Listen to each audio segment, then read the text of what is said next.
প্রিয় দর্শক, আসসালামু আলাইকুম। আমি doctor Bazlur Rahim Ripon, medico physiotherapy centre, Restipara, Tangail থেকে আপনাদের সবাইকে জানাচ্ছি শুভেচ্ছা।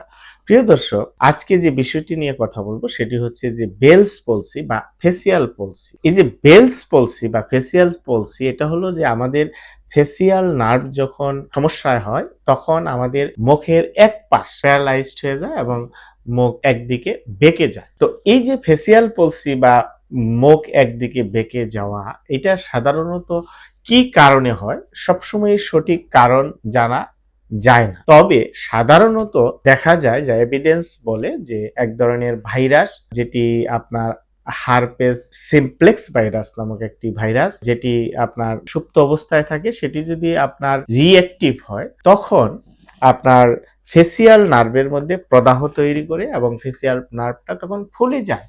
ফলে ফেসিয়াল নার্ভটি যে ক্যানেল দিয়ে বের হয়ে আসে, খুবই সরু একটি ক্যানেল, যখন নার্ভটি ফুলে যায় তখন নার্ভটি চাপা পড়ে, যেটাকে কম্প্রেশন নিউরোপ্যাথিও বলা হয়। ফলে আপনার নার্ভের কন্ডাকশনটা ব্লক হয়ে যায় এবং মাসল প্যারালাইজড হয়ে যায়।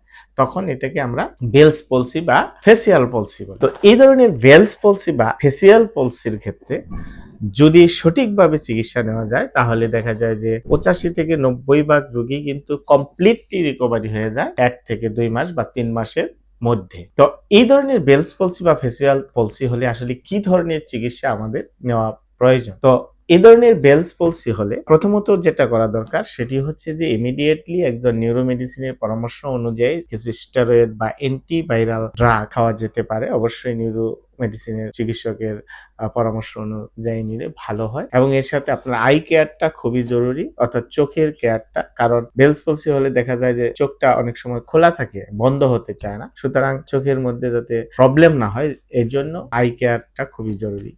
এর সাথে যেটা সবচেয়ে গুরুত্বপূর্ণ সেটি হচ্ছে যে আপনার ফিজিওথেরাপি করানো। আপনার প্যারালাইজড মাংসপেশিগুলিকে, অর্থাৎ মুখ যেহেতু একদিকে বেঁকে যায়, সেটাকে পূর্ণাঙ্গ রিহ্যাব করতে গেলে আপনার ফিজিওথেরাপি সবচেয়ে গুরুত্বপূর্ণ ভূমিকা রাখে। এবং এই ক্ষেত্রে আপনার এভিডেন্স ভিত্তিক ফিজিওথেরাপি চিকিৎসা যেটি, সেটি আপনাকে দিতে হবে। যেমন এই ক্ষেত্রে আমরা যেটি চিন্তা করি যে জেন্টল ম্যাসেজ এক্সারসাইজ সার্কুলেশনটাকে বাড়ায়, নার্ভটাকে অ্যাক্টিভ করে, এবং সাথে সিমেট্রি ট্রেনিং যে বিষয়টি, সেটি হলো যে আমাদের দুই পাশে যাতে একসঙ্গে মুভমেন্ট করে সেই ট্রেনিংটা দেওয়া। মুখের দুই পাশের মাংসপেশিগুলি যাতে সমানভাবে কাজ করে সেই ট্রেনিংটা দিতে হবে। এই সিমেট্রি ট্রেনিং দিলে আপনার যেটি হবে সেটি হচ্ছে যে আমাদের নিউরোপ্লাস্টিসিটি, অর্থাৎ ব্রেন আবার নতুন করে মুভমেন্ট শেখে, অর্থাৎ মুখের যে মুভমেন্টগুলা সেগুলা ব্রেন আবার নতুন করে শেখে।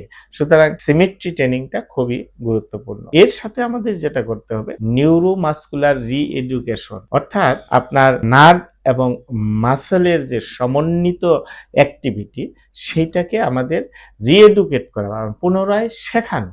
হ্যাঁ, কারণ আপনি যখন নার্ভ প্যারালাইজড হয়ে যায় তখন কিন্তু ব্রেন তার ফাংশনটা ভুলে যায়। সেই ফাংশনটাকে আবার রিঅ্যাক্টিভ করার জন্য আমাদের নিউরোমাসকুলার রিএডুকেশন খুবই জরুরি। এবং সেটা আমরা কিভাবে করি? প্রথমত রোগীকে আমাদের অ্যাওয়ারনেস তৈরি করতে হবে যে আপনার কোন পেশিটা কাজ করছে, কোন পেশিগুলা কাজ করছে না বা দুর্বল আছে, সেটা তাকে বোঝাতে হবে। তারপরে যেটা করতে হবে যে আমাদের আইসোলেটেড মুভমেন্ট ট্রেনিং দিতে হবে, অর্থাৎ একটা একটা করে ফাংশন আমাদের ট্রেনড আপ করতে হবে। যদি আমরা সবগুলি একসঙ্গে করি তাহলে অ্যাবনর্মাল মুভমেন্ট তৈরি হওয়ার সম্ভাবনা থাকে, বা সিনকাইনোসিস বলা হয়। সুতরাং এই সিনকাইনোসিসকে অ্যাভয়েড করার জন্য আমাদের ইন্ডিভিজুয়াল বা আইসোলেটেড মুভমেন্ট ট্রেনিং করতে হবে।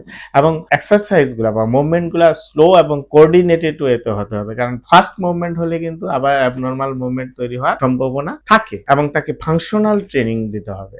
ফাংশনাল ট্রেনিং দিলে তাহলে দ্রুত সময়ের মধ্যে তার প্যারালাইজড পার্টটা, অর্থাৎ দুর্বল যে পার্টগুলি আছে, সেগুলি আস্তে আস্তে আপনার স্বাভাবিকতার মধ্যে ফিরে আসে। এই যে সিমেট্রি ট্রেনিং, নিউরোমাসকুলার রিএডুকেশন, এগুলার উদ্দেশ্যটাকে, এগুলোর উদ্দেশ্য হচ্ছে যে আমাদের ফেসিয়াল যে এক্সপ্রেশন আছে সেই এক্সপ্রেশনটাকে নরমালাইজ করা, আমাদের সিনকাইনোসিস অর্থাৎ অ্যাবনর্মাল মুভমেন্টটাকে বন্ধ করা, আমাদের কোঅর্ডিনেশনটাকে বাড়ানো। তো আমরা যদি এগুলি করি, পিএনএফ এক্সারসাইজ করা যেতে পারে। এই এক্সারসাইজগুলি যদি আমরা সঠিকভাবে সঠিক সময়ে করতে পারি তাহলে কিন্তু এই ধরনের বেলস পলসি বা ফেসিয়াল পলসির যে রোগীগুলি আছে সেই রোগীগুলি কিন্তু দ্রুত সময়ের মধ্যে তার স্বাভাবিক অবস্থায় ফিরে আসা সম্ভব, এবং তাকে আমরা ফাংশনাল ট্রেনিং যদি ফাংশনাল ট্রেনিং দিলে সে নরমালি আগের অবস্থায় দ্রুত সময়ের মধ্যে ফিরে আসতে পারে। সুতরাং প্রিয় দর্শক, আপনারা যারা এই ধরনের সমস্যায় ভুগছেন, আপনারা যদি